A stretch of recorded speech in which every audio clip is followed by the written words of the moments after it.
이제 효에 관련된 이야기를 해야 될 것 같은데요.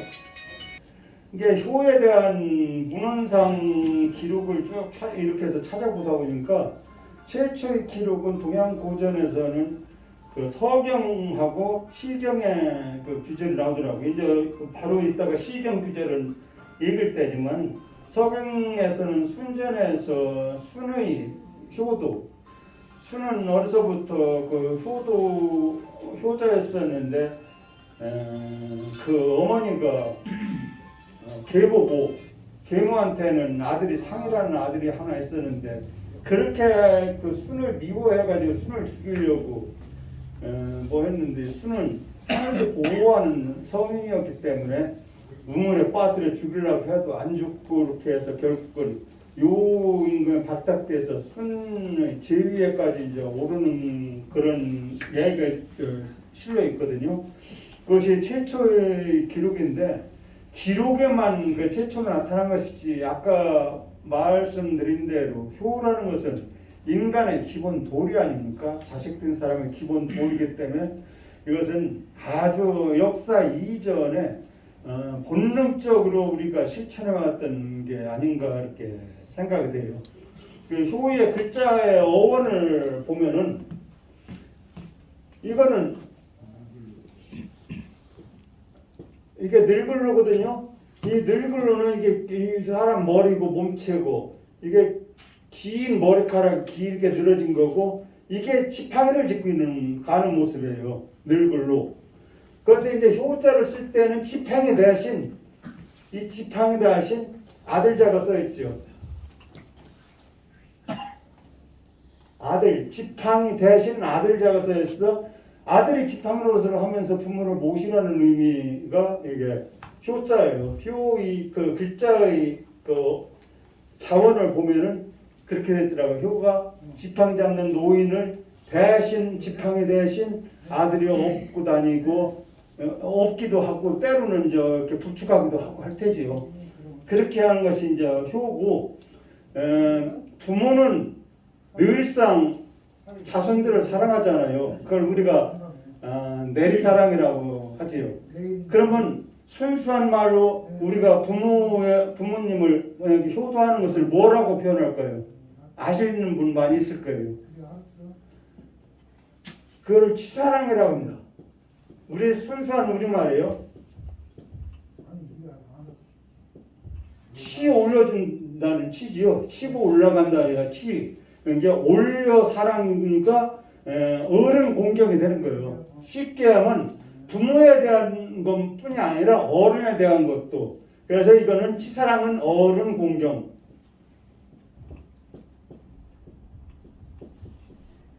제가 현직에 있을 때 여성단체 협의회에서 와가지고 모임 하나를 만들려고 하는데 그 사회적인 봉사활동도 하고 뭐 하는데 이런 사람은 멋진 것 좀 줘달라고 하더라고요.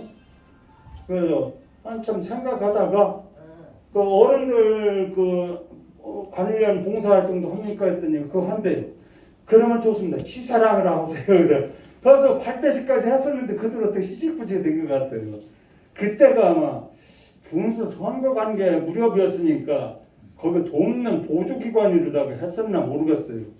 그래서 제가 그 단체 이름을 치사랑이라는 이름으로 지어준 일도 있어요. 그게 효는 순수한 우리말로 치사랑, 위로 올려사랑이지. 쉽게 올려사랑이 되겠습니다. 그리고 부모는 자식은 내리사랑이 이렇게 되는 거고요. 이게 이거를 했으니까 이거 사서삼경이나 소학이나 뭐 이런 게 있는 거는 여러분들이 접할 기회가 많으니까 잘 접하기 어려운 구절에서 몇 개 하나 소개할게요. 성경 구절에 신약성서 디모데전서 5장 4하에 먼저 자기 집에서 효 행하기를 배우게 하라. 성경에서도 이렇게 말했어요. 그리고 구약의 신명기 5장 16장에 내 부모를 공경하라 이렇게 나와 있고요. 코란도 읽어봤어요. 제가 종교 관계 때문에 여러 가지 읽다가 집이 책이 있어서 코란도 읽어봤더니 거기도 몇 구절 나오는데 그 중에서 하나만 말씀드릴게요. 절대로 어버이에게 혀를 차서는 안 된다. 꾸짖어서도 안 된다. 공손한 말씨로 이야기해야 한다. 그리고 부드러운 마음으로 유선한 날개를 가만히 두 분의 머리로 내려주도록 하라. 주여 아무쪼록 이 두 분 위에 자비를 내리셔서 어린 시절에 두 분이 저를 소중히 길러주셨던 것처럼 이렇게 기도해 주어라. 코란에도 이렇게 나와 있어요. 그러니까 효는 성경도 코란도 우리의 동양고전에서만 주장한 게 아니라 이렇게 타 종교에서도 있고 불경에서는 굉장히 많아요. 효에 대한 불경에서는 우선 인옥경이라고 하면 선의 최상은 효도보다 큰 것이 없고 악의 최상은 불효보다 큰 것이 없다라고 이거는 우리 6.25의 그 말과 비슷한 것만은 썼고 42장경이라는 불경에는 무릇 사람이 천지의 귀신을 섬긴다 해도 그 부모에게 효도함만 갖지 못하다. 왜냐하면 부모야말로 최고의 신이기 때문이다. 불교에는 너무 많은 것이 있는데 그 중에서도 부모 은중경이라는 것이 별도로 경전으로까지 이렇게 만들어질 정도로 불교에서는 멋있어요. 그 부모 은중경은 길은데 거기에 부모 십중대언이라는 게 나와요. 10가지 큰 은혜. 첫 번째 해탐수호 은혜. 잉태에서 나를 지켜주신 은혜. 두 번째 임산수고운. 해산의 즈음에 고통받으신 은혜. 세 번째 생자망운 자식을 낳고서 모든 근심을 잊은 은혜. 그 다음에 인고토감은 쓴 것은 삼키고 단 것은 뱉어서 먹여주신 은혜. 해간 취습은 아기는 마른 자리에 두이고 자신은 진 자리에 누운 은혜. 유포 양육은 젖을 먹여 길러주신 은혜. 세탁 부정은 더러움을 깨끗하게 씻어주신 은혜. 원행 옥념은 자식이 먼 길 떠나면 걱정하시는 은혜. 위조 악업은 자식을 위해 나쁜 일이라도 하시는 은혜. 10번째가 구경연민은 끝까지 자식을 걱정하며 사랑하시는 은혜. 이렇게 10가지 은혜로다가 나오고 또 잘못하면 어떻게 벌받는다는 것까지 나와 있어요. 그런데 이렇게 모든 종교를 떠나가지고 효도라는 것은 가장 중요한 덕으로다가 이렇게 추앙되고 있습니다. 그래서 지금은 여러분들이 다 만케네 회장님처럼 미수가 되신 분도 있는 거 하면은 아직은 50대에서 부모를 모시고 있는 회원들도 계시겠지만 대부분은 다 효도를 받아야 할 나이에 이제서 효의 한 편을 한다는 것이 참 민망스럽고 들으시는 여러 회원님들이나 여기서 그거를 막 읽어드려야 하는 저나 똑같은 애요. 그냥 한번 읽는 걸로 하고 한자 먼 걸로 풀이하는 걸로만 이렇게 하겠습니다. 그리고 저기 25조 4-1부터 하겠습니다. 시왈 부에 생하시고 모에 부가하시니 애 부무요 생하 부르셨다. 욕보 시문인데 호천 망극이로다. 시경에 말하기를 아버지 나를 낳으셨고 어머니 나를 기르시니 애답도다 부모님이시여 나를 낳아 기르사 고생하셨네. 그 깊은 은혜를 갖고자 하나 높은 하늘과 같다 끝이 없구나. 너무 멀고 커서 갚을 수가 없다는 말이 되겠지요. 여기서 부에 상하시고 모에 부가하시가 사자성어 첫머리에 이게 나오는데요. 애들한테 이거를 가르쳤더니 뭐라고 질문한지 알아요? 어떻게 아버지가 나를 낳아요? 어머니가 낳았지요? 이렇게 물어보더라고요. 그 참 자세히 설명하기가 곤란하더라고요. 그래서 아버지의 피를 나눠준 거다. 전기를 나눠준 거를 낳아줬다고 한 거다.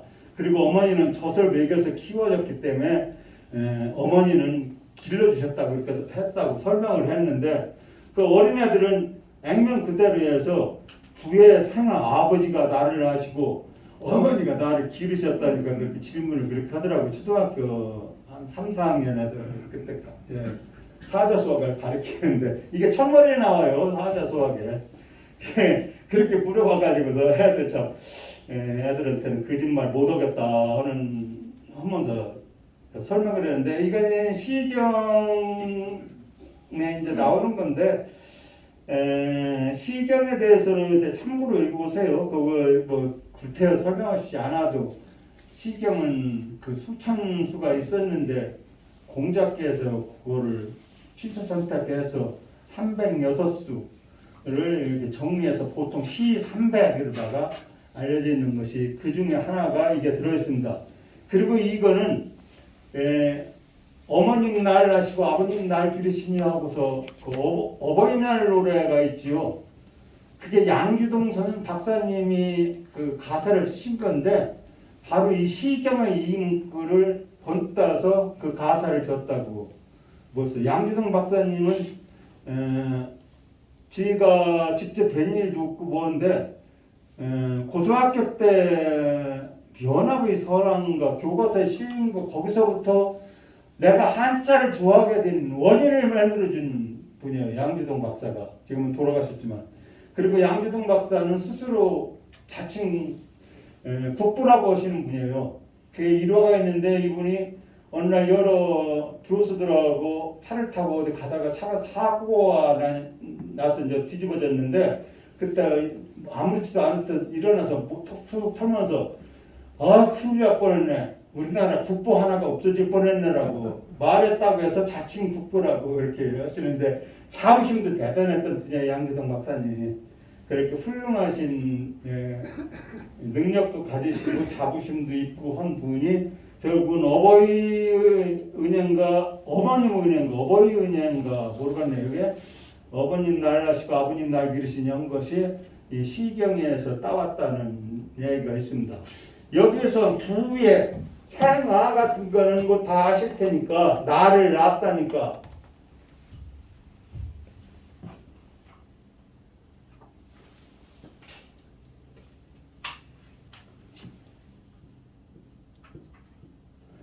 해자는 어조사해요. 보통 시구절이나 어떤 것을 강조하거나 할 때 무엇 요 하고 이렇게 하거나 시에서는 그 우문을 조절하는 구시로다가 이 해를 많이 해서 이걸 구태여 설명을 여기 해석을 하고 노력하실 필요가 하나도 없어요. 그러니까 부의 생하는 아버님이요 이렇게 해도 아버님이 이렇게 해석해도 아무런 잘못이 없습니다. 아버님이요라고 하시든 그럼 시적인 운을 붙여서 하는 거니까 아버님이요 해도 되고 아버님은 이렇게 해도 되고 아버님이라는 주격조사처럼 해석해도 이게 되니까 어조사에서 뭐를 강조하거나 뭐 할 때 쓰는 말이라는 것만 알아주시고 여기 특히 시경에 많이 해자가 많이 사용되고 있어요. 뭐에 국자는 저 기를 국자 이거 공국자이기도 해요.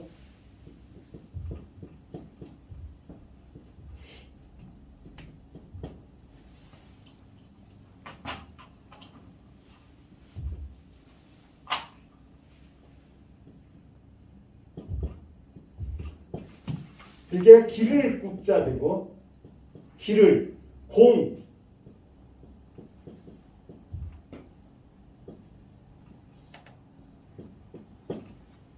공국 축구 갈 때 쓰는 옛날에 축구처럼 이렇게 가죽으로 만드는 걸 하는 축구를 하는 것도 있는데 이 글자가 이게 가죽이잖아요. 가죽을 만들어서 만든 공이니까 이거를 가죽 격 대신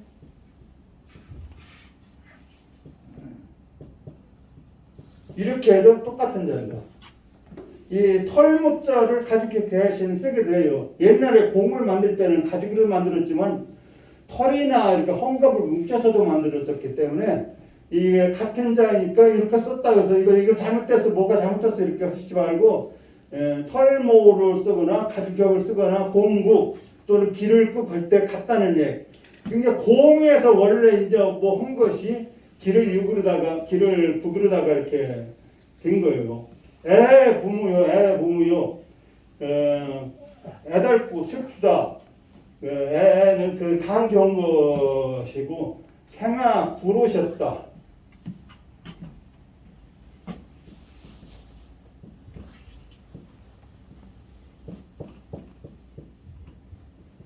생아 구르셨다. 이제 구는 힘쓸고 잘 쓰지는 않아요. 이 시경이나 어디 이제 다른 데서 뭔데 힘쓸 구자에 힘쓸 구. 노도 힘쓴다는 것이죠. 그런 게 기르치느라고 굉장히 고생했다는 얘기를 구르셨다, 구로하셨다 이런 뜻인데 고생하셨다 이런 뜻으로 읽으면 되겠습니다. 이거는 구자가 별로 안 나오는 거니까 좀 신경 써서 외워두시는 것이 좋을 건데 실제 용례가 없다 보면 금방 잊어버려요. 독일의 레마르크 진화론의 용구령 소리 있죠. 자꾸 써야 뭐 하는데 우리가 자주 안 쓰다 보면 태화돼 버려요. 레마르크 용구령 소리 저는 고등학교 때 지식이 그냥 지금까지 기본이 되어 있어가지고 뭐 대학은 안 다녔으니까 대학 때는 모르고 고등학교까지 최고의 학력이니까 고등학교 때까지 다 머릿속에 기반으로 남았어요. 지식의 기반이에요. 그래서 모든 것은 그때 뭔가를 배울 때도 고등학교 때 선생님들한테서 들었던 거 배웠던 것이 쑥 나오면서 그걸 해서 이해하게 되는 그런 생각의 구조를 갖고 있어요. 그래서 지금도 생각하면 늘상 고등학교 때 2, 3학년 때 1학년 때는 잘 모르고 2, 3학년 때의 교과서 읽었던 거 선생님들이 누군가가 이야기해 줬던 거 이런 것들이 다 기억이 나면서 배우는데 기본으로 이렇게 깔아주고 있어요. 하고 자고 이제 나머지는 어려운 거 있고 호천이라는 여기 말이 나오죠.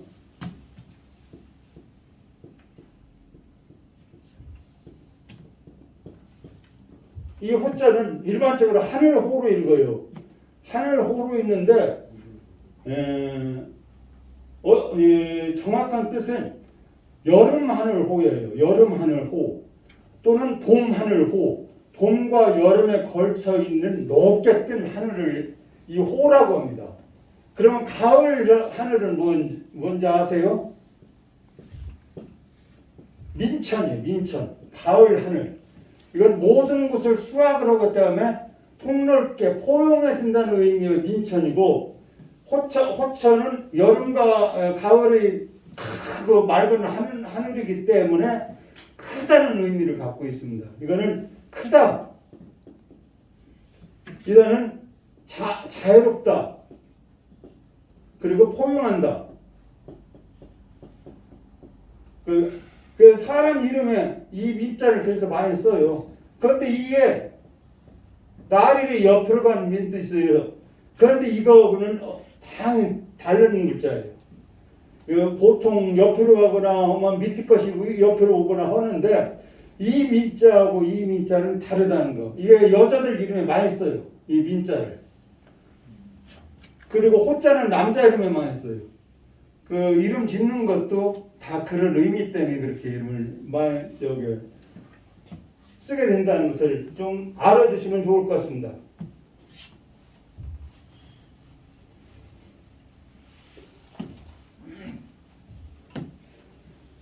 그 다음에 만극이라는 것이 있지. 한없이 크다.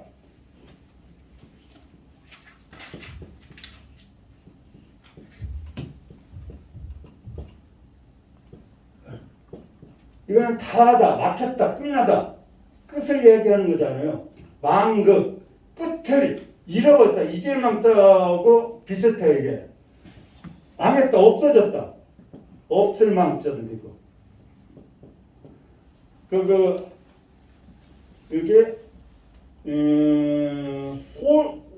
어둡다, 어둡다는 의미도 있고. 논어에 나오지 학이 불사즉 망이라고. 배우고서 그거를 다시 생각하고 곰곰이 씹어보지 않으면은 세상 물정이 다 어둡다. 그 학이 불사즉 망할 때 이거 망이 거기에 나오죠. 그 끝이 없다. 그리고 끝을 잊었다. 끝을 모르겠다라는 결론이 된다. 해석이 망극. 그게 웃다라는 웃다, 어둡다, 모른다. 이거 끝이라는 의미인데 궁극이라는 데서 끝이라는 의미인데 망극은 끝이 없다. 가히 없다라는 의미로 해석이 됩니다. 하나 더 하면 딱 시간 맞거든요. 그 다음에 4-2장입니다. 자활 효자지 사친야에 거즉 치 기경하고 양즉 치 기락하고 병즉 치 기우하고 상즉 치 기야하고 재즉 치 기영이라. 이렇게 이야기하면 이거는 저기 다 해석하는데 어렵지 않지요. 공자께서 말씀하시기를 효자는 어버이를 섬김에 집에 계실 때는 공경함을 다하고 봉양할 때는 즐거운 마음을 다하고 병이 나셨을 때는 근심을 다하고 돌아가셨을 때는 슬픔을 다하고 제사는 엄숙함을 다한다. 이게 이 논어에 또 이런 말도 있죠. 사친의 생사 이일에 제지 이일에 상즉 이일에 전부 예로 하라고 한 말만 여기서 뒤는 우, 라, 에, 경, 엄 이런 식으로 바꾼 것 뿐이에요. 그것이 다 예, 부모여야 돼요. 부모를 모시는데 예. 부모님이 살아가실 돌아가실 뒤까지 자식의 도리가 여기서 이제 나오는데 사친이란 건 부모를 섬기는 거니까 알고 거즉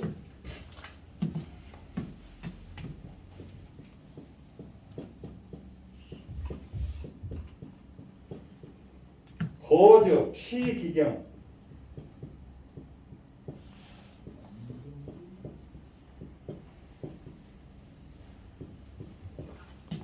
집에 계실 때는 여기서는 거는 항상 머물고 사는 것을 말씀한다고 했죠. 처는 임시로다가 있는 것을 얘기하고 그 합쳐서 이제 다 거처라고. 우리나라는 복합적인 단어가 많아서.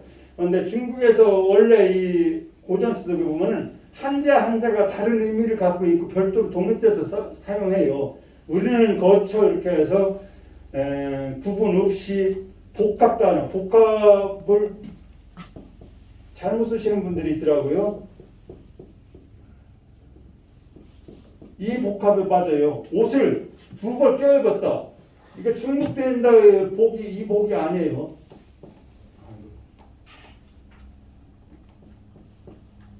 이 복이 아니라 복.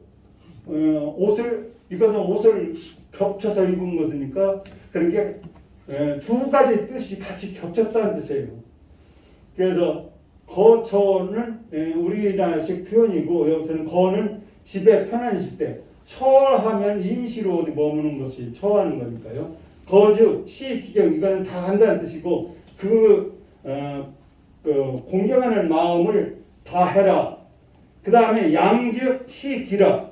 여기서 이제 양은 기른다는 뜻도 있고 가르친다는 뜻도 있고 그런데 여기서는 봉양한다는 뜻이에요. 먹여서 이렇게 잘 봉양해 준다는 뜻이니까 그거 구분 없이 그런 게 받든다는 의미죠. 받들어 모신다는 뜻이에요. 그 봉양할 때는 지기라. 즐거운 마음으로 해라. 어거지로다가 봉양하지 말고 부모님이니까 어쩔 수 없어서 남의 눈치 때문에 어쩔 수 없어서 이거 허야 내가 직장에서 나쁜 평이 안 날 테니까 어쩔 수 없어서 이렇게 하지 말고 진심에서 기쁜 마음으로 해라 하는 뜻이 되겠고 그 다음에 병즉 치기우 병이 나시면은 근심 걱정을 옆에서 지켜서서 잘 간호해야지. 부모님이 아프신데 어디 아프세요? 하고서 아프다 하면 몸질이 하세요. 그래서 나가서 제 맘대로 놀거나 뭐 하지 말고 옆에서 병수발을 들으면서 슬픈 마음을 다 하라. 그다음에 상즉 돌아가시면 죽을 상이지요. 이거는 뭐 상은 죽다, 일타. 일일상에다가 요 사서역을 읽으시다 보면 일타는 말로 쓸 때도 많이 있어요. 그게 일일상, 죽을상 이렇게도 쓰고 이것을 바꿔서도 쓰고 하더라고요. 속자로다가. 그래 같은데 여기에서 유념할 거는 가끔 오드이변으로 알고서 옆에 이렇게 삐칠 때가 있는데 절대 삐치면 안 돼요. 여기 할 때 일일상 쓸 때 가끔 이거 삐치는 것이 어떤 습관적으로 나올 때가 더러 있어요. 그러니까 반드시 이 삐치는 것은 생략하시고 하고 일타 죽다 두 가지 의미가 있으니까 그런 의미가 문맥에 따라서 이른다. 그 안현이 죽었을 때 공자가 하늘에 대해서 한 말, 천상여 하늘이 나를 죽였구나 이렇게 했을 때 이제 죽일 상이 되는 거고요. 그 다음에 상실 여기서 상실할 때에는 잃을상이 된다. 잃어버렸다는 거. 뭔가가 나한테 죽어서 떨어져 나갔으니까 잃어버렸다는 의미로 파생이 된 거예요. 그 다음에 이제 제즉 치기엄 제사는 엄숙하게 해라. 공자가 말했지요. 제사는 형식보다 마음이 중요하다고 해가지고 마음의 정성을 다해야 하는 것이 엄숙해야 정성을 다하면 엄숙해질 수밖에 없잖아요.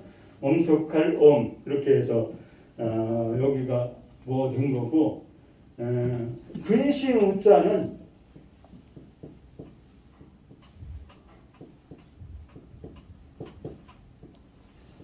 이게 이제 정자인데 약자로는 이렇게 쓴다. 거두자로다가서 이 마음심 하나를 그냥 획 하나로다가 옆으로 그는 획 하나로 약자에 관한 약자.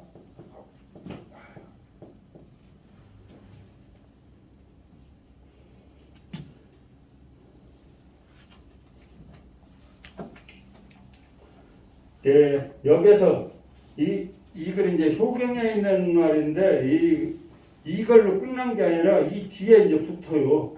여기 참고를 봐주세요. 오자 앞에 여기 5가지가 비의 연위에 갖춰진 뒤에야 능사친 부모를 잘 모신 능은 잘한다는 의미니까요.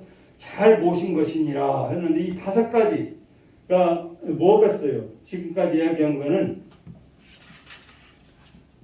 거즉 치기경 이거를 줄이면은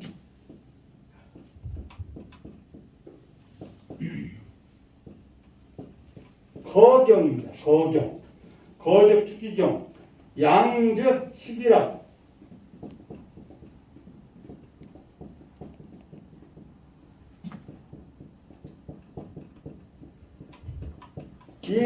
여기 양즉 식이라고 해서 부모님이 기쁘게 모셔라고도 해석이 될 수 있고 내가 기쁜 마음으로 기쁜 얼굴로 모시라는 의미가 있는데 문맥이라 보면은 여기는 효자가 해야 될 일을 썼기 때문에 내가 기쁜 얼굴로 부모를 모셔야 된다라고 봐야 돼요.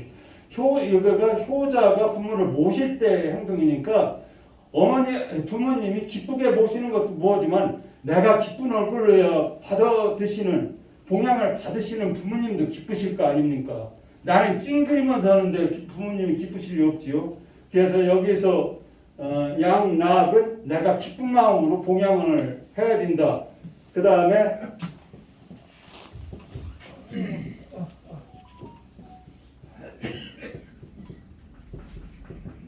병들었을 때의 걱정.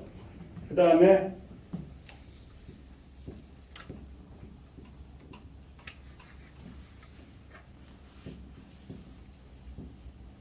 상해, 체험,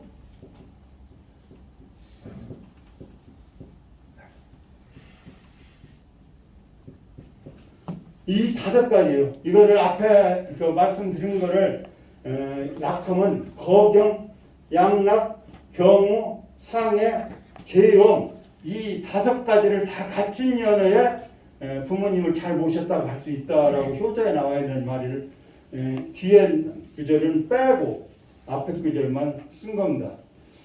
이게 이 공경에 대해서 공자가 그 제자가 효도란 무엇입니까라고 물었을 때 공자가 이렇게 이야기하죠. 요즘 금지효, 요즘 효는 어버이를 잘 모시는 걸로만 효라고 하는데 견마, 개도 먹여 살리지 않느냐. 거기에 경이라는 마음이 없으면은 견마를 먹여주는 거고 뭐가 다르냐고 혼내는 구절이 나옵니다. 그리고 맹자에 보면 또 나와요.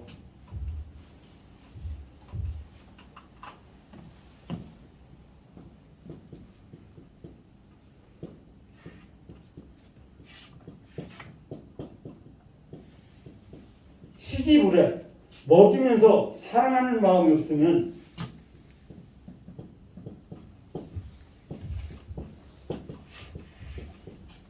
돼지와 사귀는 것이다. 돼지처럼 여기는 것이다. 돼지와 사귄다. 먼저 직역하면 그렇게 되는데 밥만 주면은 돼지도 사랑하는 마음이 없이 저거는 키우만 잡아서 돈이 되겠지 하는 마음만 있지요. 그래서 돼지와 같이 여기는 것이다. 시기불에는 식유 지하 그래서 오직 부모님 모신 데는 공경하는 마음이 중요하다. 이렇게 맹자도 공자도 강조하고 있습니다. 그런데 우리가 지인적에 부모님한테 이런 것을 알면서 효도를 했으면 더 좋았을 텐데 이제는 기다리시지 않는 부모님이 됐고 또는 이제 가실 날이 멀지 않은 부모님이 됐을 겁니다. 대부분 회원님들은 지금 양친이 다 살아계신지 못한 분들이 많을 거예요. 물론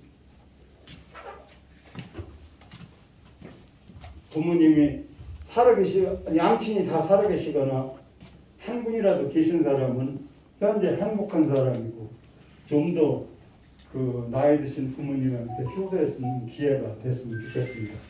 고맙습니다. 오늘 강의는 이걸로 끝내겠습니다.